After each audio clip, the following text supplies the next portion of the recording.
Hi, Terri Vieira here again to give you a report on the forums we had in July. First of all, I'd tell you we had some great attendance. We added some different times, and I think people appreciated that. There is a video. The first part of every forum was with Jamie Audette, talking about our health care benefits and some of the struggles we've had. That video will also be coming out. I would note there have been some changes since then, so hopefully you're paying attention to those emails that come through. And if you have any concerns or issues, please bring them to our attention. I do want to give a shout out to our business office, who is working very, very hard to make sure they do whatever they can to make things right. But I would ask you to understand there are some things they just can't answer. And so you'll need to use the service center, and or you can bring them to the attention of our local HR and they'll get it to where it needs to go. So more to come on that. We really started out the first part of the forum with a lot of thank yous. As a team here, we have done a super job. We lost our general surgeon back in the February-March timeframe, and yet our surgery area continues to be over budget, and that's a pretty amazing fact. So we gave the OR a great round of applause. We also gave a great round of applause to our access center. Referrals are occurring within 24 hours, which is amazing. There are some places that you could be a month out before your referral was taken care of. Our business office is the only business office in our system leading with claims. The goal is that there are no claims that are beyond 90 days, and we are well within that goal. Our operating margin to date is 11%, or $3.6 million against a budget that was $800,000. Now, that's great news, but we also have to understand that we get a lot of dollars related to prior period adjustments. And in this case, $1.6 million of that budget, of that operating margin, were because of prior period adjustments. Still great news because of all the great work everyone is doing. We did spend quite a bit of time talking about pathways to our future and all the communication that is coming out. It's overwhelming. And what I would really like to hear from you is it working? Is it too much? Is it not enough? We try to find that balance between sending out information that will be helpful and making sure you're getting the information, and not sending out information that is probably just going to get glossed over. And the reason I do that is because I want the important stuff to really get to you. So for instance, there was a recent communication about the request that you should probably get your eye care, also known as HealthStream, done by September 22nd.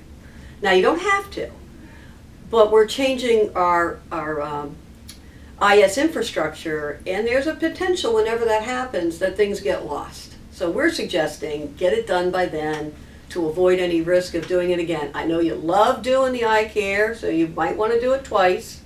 If you do, take your chances, but I would suggest that you get it done by September 22nd. So please do let your managers, let me, anyone know how are these communications going. I talked about the cafeteria, and so one of the things we've been doing both here and across our system is to take a look at how do we establish our pricing in our cafeteria. And I have to give a real shout out to Maddie in our kitchen, because she spent hours keying in all the information necessary for us to really understand what's the cost to prepare and deliver a meal.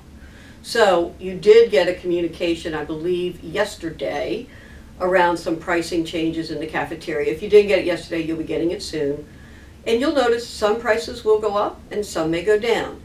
In this case, we do have really have prices now that are based on cost to prepare and deliver that meal. I would ask you, if you have concerns about that, I would not hesitate to share them with your director, but please be kind to our staff in the cafeteria. And they aren't the ones that, if you're concerned or upset, should be at the other end of that concern. We also, I brought up, were there some things that had been happening with communication that people felt wasn't coming out. And I learned a few things. I learned that we switched to a different type of soap on the inpatient unit, which is very tiny as I understand it. And instead of really saving us money, we're probably using more of it. So that's being looked at. The other was I got asked about the plastic utensils, and fortunately there was someone in the room who said, yes, we've already changed that, because they were pretty flimsy. I got asked about the 167 Layton Street parking lot, and the fact is we had some options we were exploring, and we are planning to pave that lot for safety for our employees. I did get asked about housekeeping in the 167 Layton. I wasn't aware there was a concern, but afterwards I checked into it, and we did have some staffing concerns, and there had been a communication, and again, this is what I always worry about. We send them out, but do they always get read? That shared that we were going to have to change our cleaning schedule for a short period of time till we got our staff up, and to let Michael and Cross know if there were any concerns. So hopefully that message did get out, and we're working very hard, if we have not already, to improve that situation. We had our back to school fair. I was unable to be there, but I understand it was an incredible success, and that every child that wanted a backpack got one. We actually had extra backpacks, and we're going to find a way to get them to someone who needs them. So thank you for all of that. Gave an update on providers. We have some new ED providers. We're not yet in the collaborative with Eastern Maine Medical Center. It's not urgent for us, and they're not ready to take us on, so ultimately we will join that collaborative. But for now, we're managing our ED ourselves, and I think it's going really well, but you will see some new faces. We have some new hospitalists. In fact, Dr. Sharif is here now. If you haven't had a chance to meet him, he is just a joy to work with. He's energized, he's living locally in Newport, and he really wants to be part of this team. So if you haven't met him, I hope you get a chance to. We are much closer to getting telemedicine for overnight services in our hospitalist area. That's taken a while. We're the first in our system to try to do this, and so when you're the first, you have to go through a lot of hurdles, which we did. And a lot of kudos to Randy Clark and Tracy Bunny Corson, who found their way through all the legal and contractual issues to get this to happen.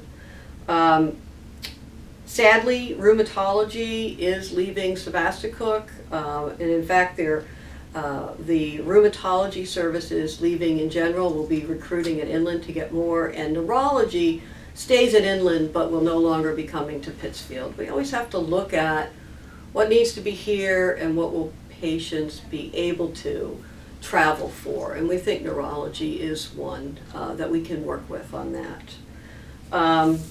Let's see, we also have Dr. Bulmer. If you haven't met him, he's our new orthopedic surgeon. He's already quite busy. He's really enjoying his time here. We're enjoying having him. So if you haven't met him, get a chance to meet him. He is a great guy. He will be here Monday, Tuesday, Friday, and then he'll be at Inland on Wednesday and Thursday. We did talk about the good catch reporting, and that's for near miss. Near misses are actually more important than the incident that actually happens, because near miss allows us to find something before it happens and then create processes or whatever is necessary to avoid them in the future. We've created a new form. It's much easier to use. It's still out on the RL, but it is, I think, less than 6 areas that you have to fill in. So if you haven't seen it, check it out. The more near misses we can report, I think the better we will be.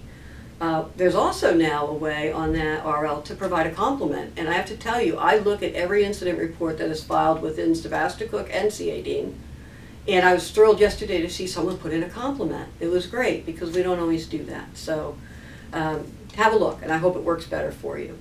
We were in the Egg Festival. The courtesy van and ambulance were there, and the business office staff walked with the van. We also tried very hard to be at the Newport Riverfest, and we were there. Unfortunately, Mother Nature and the rain didn't really comply that well. So it was a little wet, but we were there, and I think it was enjoyed by most. I encourage you, if you live in a town that's having some sort of event and you'd like us to be present, let us know. We're also down at the Concert in the Park series one night, and again, that got rained out. So we've had a few thunderstorms this year. So all in all, that's what we talked about, and I hope this continues to help. And again, a shout out to Christy, who is the greatest production engineer that I know. She's also the only one I know, but she's still pretty great. So thank you. I hope this is helpful, and if you have any questions, please don't hesitate to reach out and ask.